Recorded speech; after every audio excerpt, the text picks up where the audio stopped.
Quels sont aussi le fait qu'on quitte la CEDEAO, quel peut être le problème? Ça aussi, il y a des problèmes. Et que ces problèmes peuvent être résolus. Parmi ces problèmes, il peut y avoir la flambée des prix. Il peut y avoir la flambée des prix importés par la communauté. Il peut y avoir aussi la restriction des importations en provenance de la CEDEAO. Et là, quand même, nous, on va profiter avec d'autres. Le Mali est aujourd'hui en relation avec la Chine, avec la Turquie, avec plusieurs autres pays. On peut se passer même de la CEDEAO. Il y a la désintégration des marchés au niveau régional. Ça, c'est clair. Il y aura la désintégration au niveau des marchés régionaux. Il y aura la faiblesse aussi de la garantie de la monnaie nationale de l'UEMOA. Et à cela, il y aura également la déréglementation des marchés publics et financiers. Ça, c'est obligatoire. On ne dira pas qu'il n'y a pas de conséquences, mais ces conséquences sont minimes par rapport à l'avantage que nous avons. Maintenant, il y a l'avantage politique. L'avantage politique, la CEDEAO financée à 75% par la France et l'Union européenne. Et l'Union africaine financée à hauteur de 50% ou 60% par l'Union européenne et qui maintenait des sanctions sur ces États à travers le principe de solidarité de la CEDEAO, ça c'est terminé. La CEDEAO ne peut plus s'ingérer dans les affaires intérieures de ces pays en les imposant un retour à l'ordre constitutionnel. Et il y a autre avantage géopolitique, géostratégique. La CEDEAO ne peut plus se permettre de prendre de l'argent au nom du Mali, du Burkina et du Niger, prétendre financer la sécurité. Et il ne peut plus intervenir militairement au risque de se prendre comme des mercenaires sur les territoires de l'AES. Et donc, par rapport à tout ça, ça ne fait que renforcer le Mali. La Mauritanie a quitté la CEDEAO. La Mauritanie est devenue plus forte. Même l'Angleterre a quitté l'Union européenne. Ça, c'est des exemples. L'Angleterre existe. C'est tout simplement. Et la CEDEAO était devenue une chaîne coloniale de vassalisation avec un déficit opérationnel qui viole ses propres textes. Donc, c'est pour dire qu'il y a beaucoup d'avantages, qu'on n'en finisse même pas de parler. Quelle que soit une décision, on l'assume. Et nous assumons notre décision. Et nous voulons que les gens comprennent que le Mali d'aujourd'hui n'est pas le Mali d'hier. Aujourd'hui, nous pensons qu'il faut toujours transformer l'obstacle en opportunité. Nous sommes de ceux-là qui pensent que c'est dans les difficultés qu'il faut créer les opportunités pour réussir. Donc ceux qui sont dans l'illusion, ceux qui pensent que nous avons pris une décision hâtive et émotionnelle, qu'ils se détrompent. Nous avons pris cette décision et nous avons la solution à cette décision. Et pour nous, c'est même une opportunité. Voilà ce que je souhaiterais dire en français. Ambafo Bamanangana. Moussa Mounga Gele. Malien Chaman Joroleno. Koni Ambora Sedaola. Kako beke chodi. Faka nyefo o Malien yana beka fomya. Ku kana uyere jati, u kana yere jati ke bana blawla. Mais i bolé Sedaola. Abi sira kura de di ima.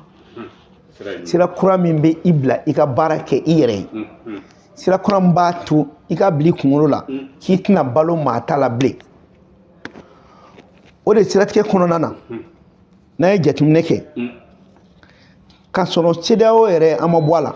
A kun bɛ ka tiɲɛniba de don Mali ka wariko la. Mali kun tɛ nafaba yɛrɛ sɔrɔ CEDEAO ka taabolo la. Hali fɛn minnu bɛ bɔ kɔfɛ ka na mun bɛ tɛmɛ CEDEAO fɛ kɛmɛ sarada a tɛ tɛmɛ 10 kan. Donc n'i ye jateminɛ kɛ a nafa fɔlɔ jumɛn bɛ se Mali ma? A nafa fɔlɔ Mali bɛ dɔ sɔrɔ ka fara a ka douane ka wari kan parce que an bɛ bɔ CEDEAO ka jagoya kow kɔnɔ. Donc i yɛrɛ y'a ye douane u ye miliyari 37 ani miliyɔn 200 sɔrɔ ka fara an taabolo kan surtout douane bɛ forme min na sisan u bɛ baara min na sisan a bɛna to an bɛ wari ba de sɔrɔ douane sira fɛ. parce que bingani kun bɛ kɛ anw kan fɛn dɔw la u bɛɛ bɛna bɔ yen filanan feere kɛko juguya ka dɔ fusaya ni dɔ ye an bɛ bɔ o kɔnɔ k'an to CEDEAO kɔnɔ u kun bɛ mun de kɛ fɛn mun bɛ tali kɛ tomati ninnu ani karo ni nɔnɔ kan minnu bɛ bɔ Côte d'Ivoire ka jamanaw la olu kun b'u ka nɔnɔ ni o fɛn ninnu sɔngɔ bi k'a feere an ka mɔgɔw ma ka tiɲɛni don an kun yan u bɛ ban pewu sabanan an bɛ sanni feere min kɛ n'a bɛ f'o ma ko balance commercial i ka donta n'i ka bɔta a b'a to yɛlɛma bɛ se ka don Mali ta la parce que an yɛrɛ b'an kɛrɛnkɛrɛn an ka bɔta n'an ka donta an kan k'o baara kɛ cogo min na u bɛ tali dɔw kɛ fɛn minnu yɛrɛ bɛ bɔ an fɛ yan a bɛ mɔgɔ kɔnɔ ko sanu dɔrɔn bɛ bɔ yan n ko bagan fana bɛ bɔ yan ka taa Côte d'Ivoire n'i ye jateminɛ kɛ nin ko in mana na dadigi bɛ kɛ Côte d'Ivoire ni Sénégal la ka tɛmɛ bɛɛ kan parce que sisan anw ye wari min don Côte d'Ivoire kun 2022 port gansan na a bɛ bɛn 900 milliards ma olu de taara wariba don u ka port la donc n'a kɛra gɛlɛya dɔ ye k'a bɛ ɲɛsin anw ma olu de fɔlɔ a gɛlɛya bɛ se olu ma n'a fɔra bi k'olu ka wari min b'u bolo ko ka 900 milliards bɔ a la a bɛ tiɲɛni don jɔnni Sénégal ye port kura jɔ ale bɛ 600 milliards de sɔrɔ Mali kun a bɛ tiɲɛni don jɔnni donc a diya ye jumɛn ye cogo fɛnɛ bɛ yen n'olu bɛɛ y'u ta fɛngɛ Laginɛ min bɛ yen ni fɛn t'an n'u cɛ kɔrɔlen an bɛ taa ɲɛsin donc a dadigi bɛ k'olu de fɔlɔ la ka tɛmɛ anw kan n'i ye jateminɛ kɛ Côte d'Ivoire ye ko u ye courant tigɛ Mali la mais n ko dɔ farala Ivoirien ka courant sɔngɔ kan a courant tɛ yan mais courant b'olu fɛ yen dɔ farala a sɔngɔ kan n'anw y'an ka bagan jɔ sogo tɛ se ka san yen sogo tɛ se ka san Sénégal an ka yiridenw o de bɛ Sénégalais balo k'a bɔ Nɔnsɔnbugu ka taa fo kɔfɛla ninnu na o de b'olu fɛnɛ balo donc nin b'a yira nafaba mun fɛnɛ b'a la ko bɛna to jamanaw ni ɲɔgɔn cɛ de ko bɛ to jamanaw ni ɲɔgɔn cɛ jamanaw bɛ kuma wa bɛɛ b'i ka hɛrɛ de lajɛ n'o bɔra yen a b'a to diɲɛ kɔnɔ bɛn dɔ bɛ yan fɔ min ma ko accord de partenariat économique min ye sɔrɔw yiriwaliw taw ye bi mun kɛlen bɛ anw kan o la donc a bɛna o sankɔrɔta fɛnɛ di an bɛɛ lajɛlen ma wa fɛnɛ a bɛ se k'a to anw ma an yɛrɛ ta wariko la o yɛrɛ ta in o nafa ka bon kosɛbɛ maintenant n'i ye nin bɛɛ jateminɛ a ma fɔ ko kɔlɔlɔ tɛ a la mais a kɔlɔlɔ de tɛ jate parce que a kɔlɔlɔ n'a hɛrɛ bɛɛ bɛ ɲɔgɔn na